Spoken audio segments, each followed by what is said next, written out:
tête d'un bébé, ça ne passe pas. Un bébé à terme, bien évidemment. La tête est trop grosse. Donc, qu'est-ce qui va se passer?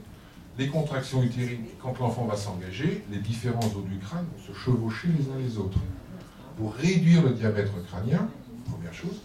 Ensuite, ça va permettre la stimulation de tous les mécanorécepteurs au niveau du crâne, qui va mettre, pour un terme technique, qui va mettre en route la production de surfactants, ce qui va assécher les poumons, et la mise en route de la glycogénèse. Il y a des réserves de tissu adipeux brun chez l'enfant, qui va servir de nourriture au départ. C'est pour ça qu'à l'époque, on pouvait abandonner les enfants sur les parvis des églises, et ils pouvaient vivre, si le loup n'était pas passé par là, ils pouvaient vivre jusqu'à 2-3 jours sans être nourris. Puisqu'ils avaient leur propre réserve, et ils utilisaient ça. Donc voilà, donc ça c'est très pratique.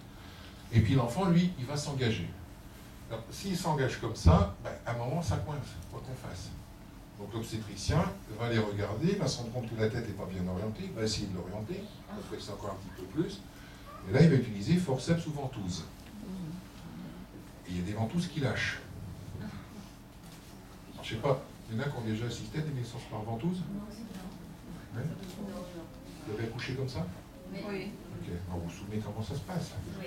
C'est une petite cupule de 5 cm² qu'on met, alors, dans les livres c'est écrit sur le pariétal, mais si vous la mettez sur le pariétal, c'est qu'il n'y en a pas besoin, donc on met là où on peut. Et dedans, on fait le vide jusqu'à 16 bars de pression. Dans votre voiture, il y a 2,5 à peu près en général dans votre pneu. 2,5, moi sur ma moto c'est 2,9 à l'arrière, j'ai appris ça. Voilà. 16 bars de pression, donc vous imaginez. Et c'est un instrument qui sert à orienter la tête. C'est comme le... C'était chiottes. C'est pareil. Vous avez un manche avec un fil et vous voyez l'obstétricien qui fait ça. Pour orienter la tête. Ça n'est pas un instrument de traction. Pourquoi les spatules lâchent? Parce qu'en même temps, ils tirent. Imaginez au niveau du crâne, au niveau de l'os, au niveau de la membrane. Voilà. Si vous utilisez les forceps, c'est censé prendre appui sur les mammaires ici, mais pareil, si on peut bien les poser, c'est qu'on n'en a pas besoin, donc ça se met où ça peut. Alors par contre, ça c'est un instrument d'orientation et de traction avec toutes les marques que ça peut entraîner, toutes les déformations au niveau du crâne. Mais c'est toujours pas l'os qui pose un problème. Ce qui pose le problème, c'est ce qui est en dessous, c'est la membrane. On appelle la durmère. La durmère, c'est le feuillet externe des méninges. D'accord ? Et la durmère, les méninges, c'est la dernière protection du corps. D'accord ? Vous avez le système musculaire, le système osseux, et après vous avez la durmère. Si le traumatisme dépasse la durmère, il y a une atteinte au niveau du système nerveux central, que ce soit cerveau, que ce soit moelle épinière, avec toutes les conséquences que ça peut engendrer, que vous pouvez imaginer. Donc la durmère, elle est là pour protéger ce système nerveux central. Et il n'y a pas plus puissant que la durmère. Il n'y a pas plus puissant que ça. Vous assurez, quand il y a un traumatisme qui arrive à ce niveau-là, la durmère, elle se fige, mais quelque chose de terrible. Donc le travail en ostéopathie, ça va être de libérer ça. C'est de libérer cette membrane, ça va être de libérer les os du crâne. Mais si vous allez avec votre enfant, votre petit enfant, chez un ostéopathe, en première intention, pour une histoire de plagiocéphalie, votre ostéopathe met les mains sur le crâne d'entrée sur votre enfant ou votre petit enfant, changez d'ostéopathe. Parce que ça n'est pas par là qu'il va falloir commencer. Pourquoi ? Parce que toute la contrainte mécanique de compression et autres, elle est partie dans le reste du corps. Vous imaginez que votre bébé, c'est 3 boules, 3 ballons, une tête, un thorax, un abdomen. Il faut que ces 3 ballons soient équilibrés dans les 3 plans de l'espace. Mais si en dessous, vous avez un système qui est comme ça, vous pouvez faire tout ce que vous voulez au niveau du crâne, ça traîne. Il faut lâcher ce qui est en dessous, et après on peut aborder le crâne. Vous voyez, des enfants qui ont des plagiocéphalies, je peux enfin mettre les mains sur le crâne, je parle spécifique à la 3e ou la 4e séance, pas avant, parce qu'on n'a pas accès avant. Donc après, c'est un travail qui est long. Souvent, c'est un travail qui dure jusqu'à l'âge de 18 mois, 2 ans. Je parle dans les grosses plagiocéphalies. D'accord ? 18 mois, 2 ans, à raison souvent d'une séance par mois. Mais il y a des fois, moi quand je teste à chaque fois les bébés, dans combien de temps tu reviens, et des fois j'ai la réponse tissulaire qui me dit la semaine prochaine. Vous comprenez bien que pour des raisons financières tout simples, même s'il y a des prises en charge avec les mutuelles, il n'est pas possible de faire venir les parents toutes les semaines.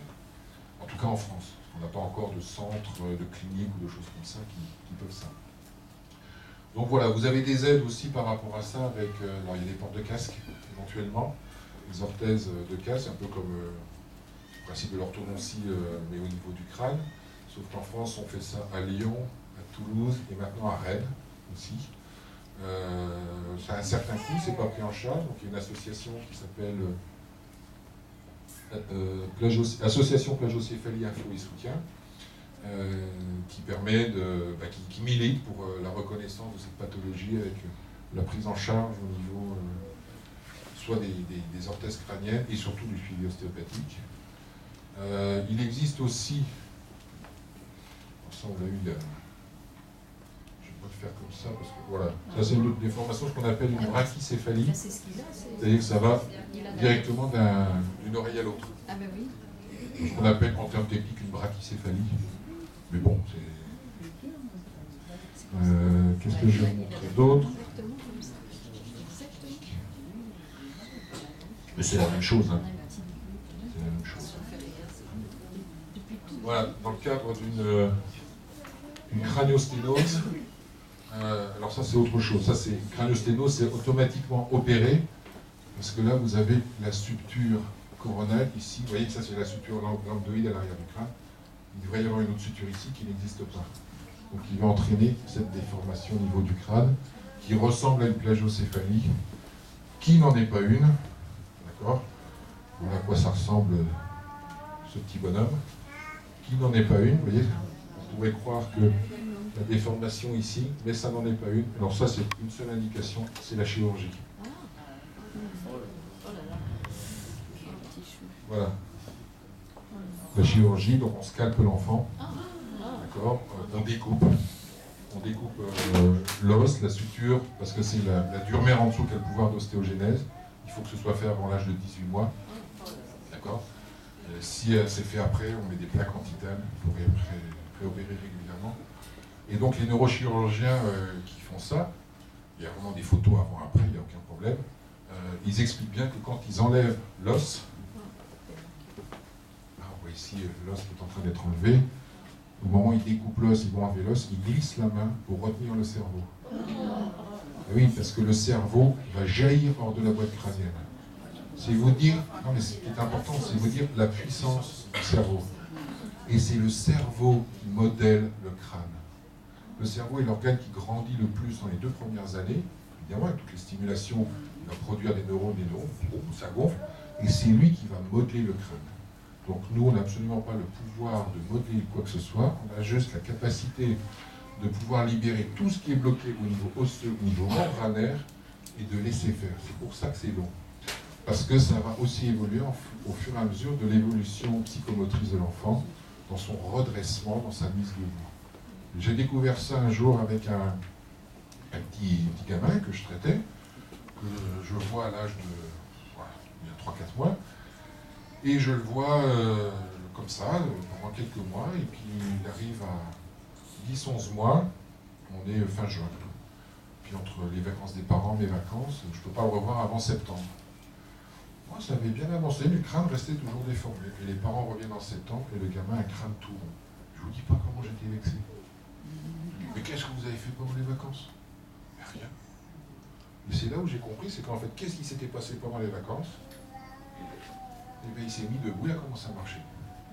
Il s'est verticalisé, il a changé toutes ses lignes de gravité au niveau du corps. Le système était prêt, le cerveau, il s'est positionné, et il a fini de remodeler le crâne.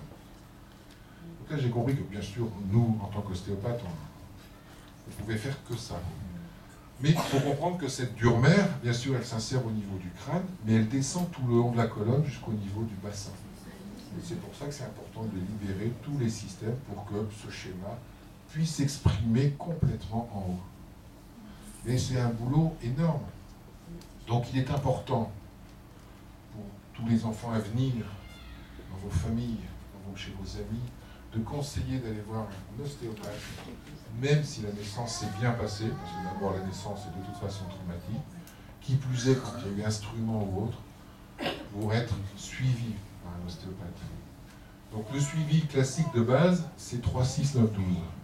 3 mois je tiens la tête, 6 mois je tiens assis, 9 mois le 4 pattes, 12 mois debout. D'accord? Donc on vérifie sur ces dates-là que tout est bien libre et que l'enfant peut se développer sur son schéma psychomoteur. Si jamais il y a des problèmes, on peut les voir plus souvent parce qu'il y a tel ou tel type de problème qui arrive. Mais il n'y a pas de raison, enfin nous on incite tous les élèves qu'on forme à travailler dans cette optique-là, au même titre que vous faites votre suivi chez un pédiatre ou autre. C'est exactement la même chose. Ce n'est pas des choses que les pédiatres vont comprendre et vont faire. Même si l'enfant se porte bien, je vois c'est un petit garçon, c'est une petite fille? Petite fille. Je vois cette petite puce là depuis 2 jours. Elle est magnifique, elle est extraordinaire, elle est, parce que les parents sont là, elle a une tête bien ronde, elle est magnifique. Ok? Elle est née coiffée. Elle est née coiffée, mais c'est les plus Ça aide. C'est les plus beaux. Qu'est-ce que... Moi j'en ai de temps en temps qui arrivent comme ça, les parents me disent elle est née coiffée, je dis bougez pas, je me mets, et là j'avoue que c'est très... c'est presque auto-plaisir. Je mets les mains sur le crâne parce qu'on a un crâne qui respire librement et autres. Ça c'est le plaisir de l'ostéopathe. Ah, ça peut exister un crâne bien équilibré, qui bouge bien. Décoiffé, ça veut dire qu'on n'a pas fait une rupture de la poche des os. C'est l'enfant qui a rompu la poche des os au moment de la sortie. Donc les os, qu'est-ce qu'elles ont fait? Elles ont absorbé l'ensemble des contraintes mécaniques. Donc c'est moins, ça se répercute moins sur le crâne de l'enfant. Donc à partir de là, ça c'est extraordinaire. Alors dernière chose qui fait que peut avoir une plagiocéphalie, je vous ai parlé tout à l'heure, mais je vous la montre parce que vous êtes gentil. Je vous la montre parce que vous êtes gentil. Oui? Non, c'est pas celui-là, pardon.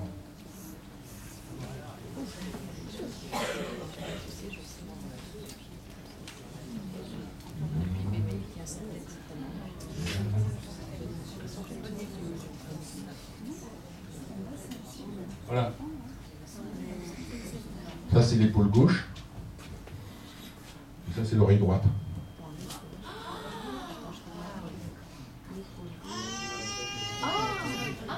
Voilà.